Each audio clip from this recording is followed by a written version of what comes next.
13 taon na ang lumipas, ngunit ang sugat ng kahapon ay hindi pa naghihilom.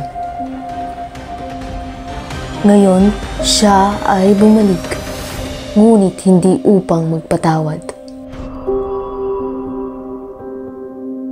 Marunong ka ba ng salita ng Kastila?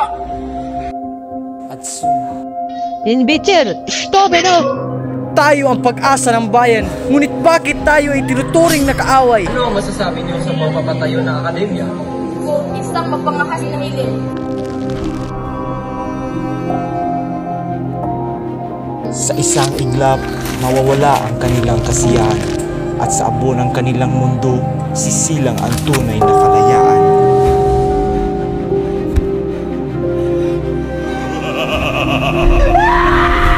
Hanggang kailan tayo mananahimik?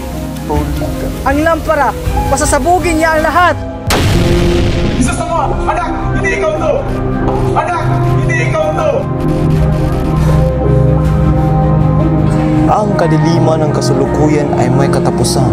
Ngunit anong halagang babayaran natin upang makamit ang liwanag?